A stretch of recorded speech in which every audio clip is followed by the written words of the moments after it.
Hey guys, it's Roxanne. So today I want to talk about mistakes. I know, because you know what? We all make them.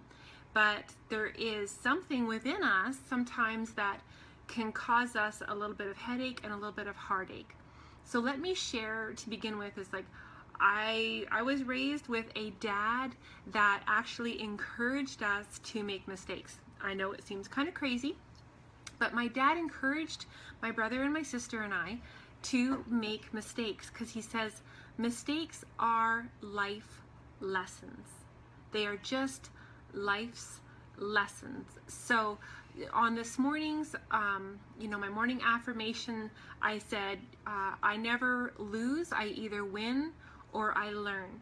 And so it's kind of the whole theme and topic of my day is just really wrapping our minds around this. So I actually have 5 questions that you can ask yourself, and I'm going to share those out shortly.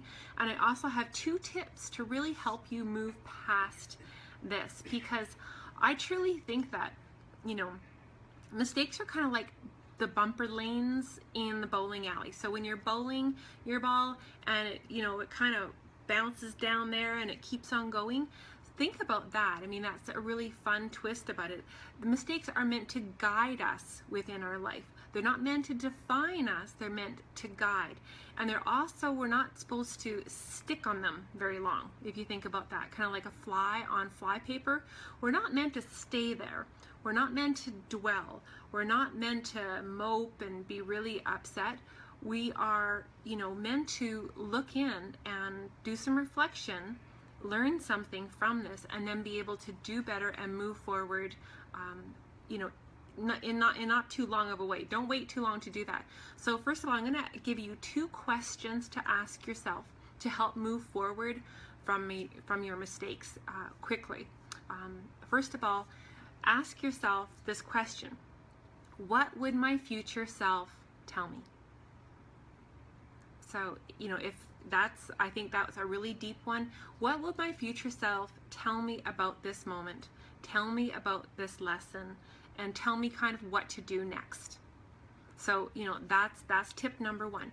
The second one is, what would my favorite mentor or what would my coach say? There's always someone in our world that we think that they got their stuff together, even though they still probably don't think that they have their stuff together, but there's someone we always look up to. There's a mentor, there's a coach that daily inspires us. And so ask yourself, what would my favorite mentor or my favorite coach? And it could be your grandma, it could be your grandpa, it could be a close relative, it could be a teacher of yours, maybe a physical education instructor back from PE in high school. There's someone in your life that you've always looked up to and admired, that they seem to have their stuff together, and what would they say to you? What advice do you think that they would give you? So it really kind of brings you outside your mind and outside of the problem.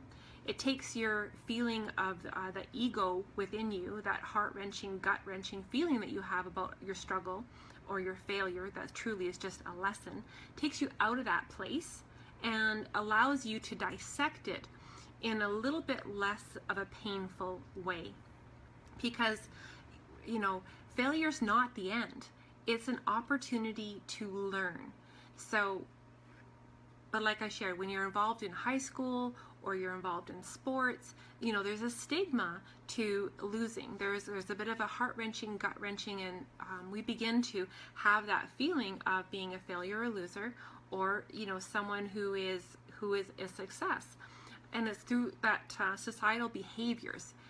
We actually then, we don't want to risk anything. We don't try, we don't reach, because for some reason people believe that failure is the end of the world, and it's really just the beginning of the next step of your path. So it's just an opportunity to learn.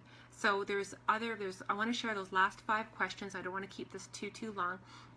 So when you approach this, when you think about what happened, like how did this go wrong? Like what happened?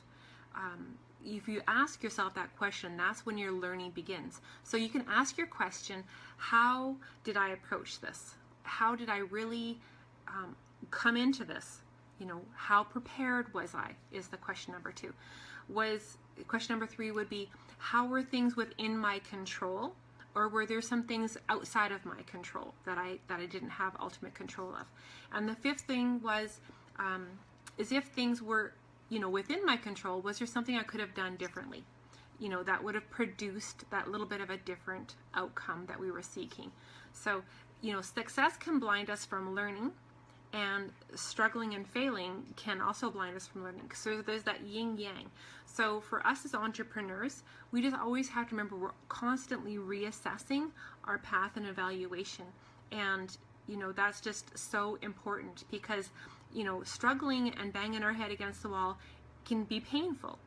So, therefore, we can learn and we can reflect to do better tomorrow, or, within that hour, in that moment. So I'm going to share and flesh this out a little bit more. I just really wanted to share a little bit of hope and inspiration that, it is the flaws that make us beautiful. It is the stumbles and struggles that we have that can make those deeper, better connections, within our teammates, within our potential clients, and our friends and family. I mean, nothing is better than sharing everyone's pains and struggles and being able to put your hand up and say, yeah, I was there too. So that person is never alone. Everybody that you see that you think is doing well has banged their heads, bruised their knees, and struggled a lot. But the thing is, they got up one more time. They moved forward after reflecting and learning that lesson, and then tweaking it for a slightly different result, and then doing it again. So that's my goodness for you guys today. I look forward to seeing you on the sunny side of life tomorrow. There's all kinds of great things going within our world. I'll talk to you guys tomorrow, guys. You take care. Bye.